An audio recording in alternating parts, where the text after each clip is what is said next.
ចូល ចូលឆ្នាំទៅសៀមរាបទៅស្រុកនៅតាកែវ ទៅខេត្ត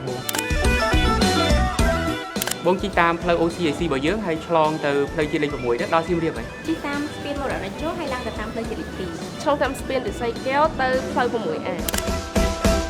សួស្តីឆ្នាំ ភាគច្រើនគឺពួកខ្ញុំទៅវត្តជាមួយនឹងអ្នកផ្ទះ ទៅលេងនៅកណ្ដារីលេងជ្រោយច្រាំ អូនខឹងរឿងអ្វី គឺជាពេលដែលផ្លាស់ប្ដូរខ្លួនឯងបើកំណត់បេះដូងយកអ្វីដែលថ្មី ញ៉ាំបាយឆ្ងាញ់កុមារក្រសាក់ ការអបអរប្រពៃណីខ្មែរដល់ឱកាសឲ្យពួកយើងបានជួបសម្រាប់ពីការងារដើម្បីទៅជួបជុំក្រុមគ្រួសារ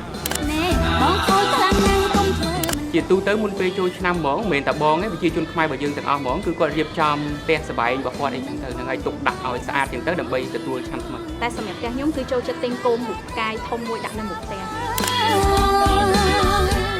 ទៅអង្គរលេងបាញ់ទឹកហើយលេងបាក់សា ជួបជុំបងប្អូននៅលេងល្បែងជាតិព្រៃខ្មែរ សម្រាប់បងមានដូចជាស្រង់ព្រះជូនម៉ាក់ប៉ាទៅវត្តអីចឹងទៅ សម្រាប់ខ្ញុំគឺខ្ញុំបានជួបជុំបងប្អូនសាច់ញាតិដើម្បីលេងល្បែងជាព្រៃខ្មែរ There's a lot of things actually, mainly the crowd, the feeling of togetherness and parties, and eating a lot. That's one thing. គឺអនុស្សាវរីយ៍នៃកុមារភាពបងប្អូនទីចិត្តទីឆ្ងាយហើយស្រោចស្រង់អ្នកមានគុណនិងលោកតាលោកយាយ ពេលចង់ចាំជាងគេនៅចូលឆ្នាំបានធ្វើម្ហូបជុំគ្នា ទៅលេងសង្ក្រាន្តជុំមិត្តភក្តិ អារម្មណ៍ដែលខ្ញុំចង់ចាំជាងគេគឺនៅពេលដែលជួបជុំបងប្អូន សូមជូនពរដល់